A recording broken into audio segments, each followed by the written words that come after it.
क्रोध की स्वयं सत्ता नहीं है, ये कामना से प्रकट होता है। अगर कामना है हमारी ये कि सब शांत बैठिए, समझिए, और अभी कोई हल्ला मचाने लगे तो अभी क्रोध आए, हे तुमको यहां का नियम पता है, शांत बैठना चाहिए, ऐसा अगर कोई भी कामना है तो क्रोध आने की संभावना है। क्रोध हम उसे ही कह सकते हैं जिसमें देह सुख को लेकर के कामना है। अगर भागवतिक कामना है और उसमें जो आता है वो अपने भजन की बचाव पक्ष या पुष्टता के लिए करता है। जैसे कोई साधक भजन करे, बार बार आसपास कोई विक्षेप कर, तो उसको अंदर जलन होगी। अब वो क्या करेगा, प्रार्थना करेगा या रो देगा? दो बातें हैं। उसका क्रोध प्रकट हुआ, पर वो क्रोध दो रूप में प्रकट हो। हम आपसे हाथ जोड़ते हैं, आप ऐसे बार बार विघ्न क्यों डाल रहे हैं, फिर भी नहीं माना तो रो देगा, प्रभु देख लो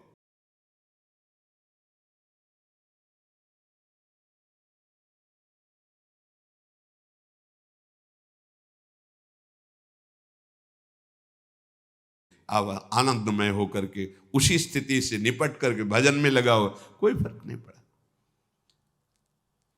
क्रोध अगर अंदर आता है तो पूज्य बाबा कहते हैं क्रोध का लक्षण है दुरुक्ति, कठोर वचन, गालियां निकलने लगना, यह क्रोध का स्वरूप है।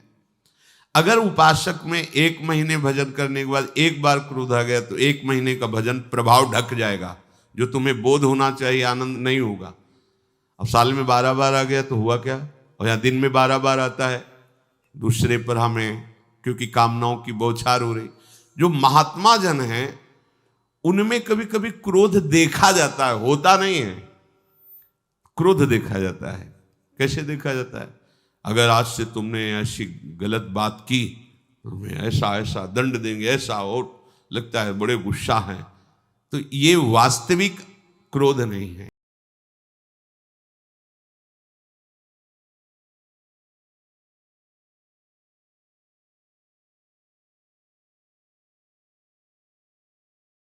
कर रहे हैं, अगर तुमने गलत आचरण किया, हम दोबारा सुनने को मिला तो तुम समझ लेना ऐसा ऐसा, वो तुम्हें कहां पहुंचा रहे हैं? भगवत स्मृति में।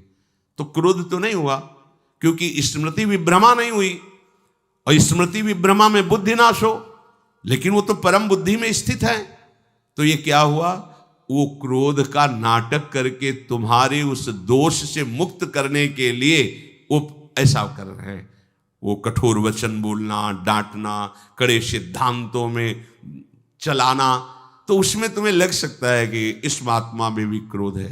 जैसे नारद जी ने देखा कि वो निर्वस्त्र होकर गंगा में ऐसा, तो बहुत, फिर देखा तुम मदिरा भी पिए, इनको होश भी नहीं है, और तुम कुबेर के पुत्र होकर ऐसा, जाओ तुम वृक्ष योनि को प्राप्त हो। लगा कि महात्मा गुस्सा हो गया, लेकिन गुस्सा नहीं है, कृपा कर दी।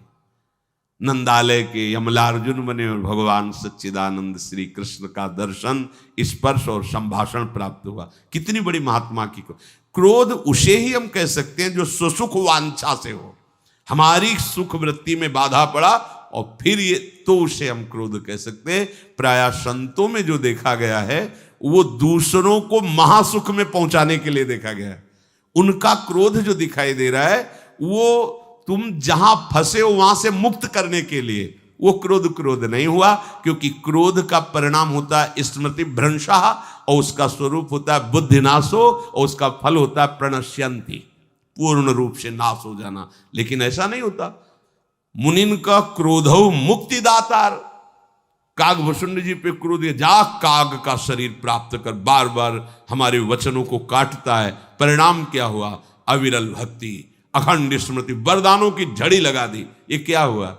जहां थे उससे भी ऊंचे स्थित। इसीलिए कभी काक शरीर को नहीं त्यागा कि इसी शरीर से मुझे भगवान की निर्मल प्रेम भक्ति मिली, इसीलिए मैं इसको नहीं त्यागता।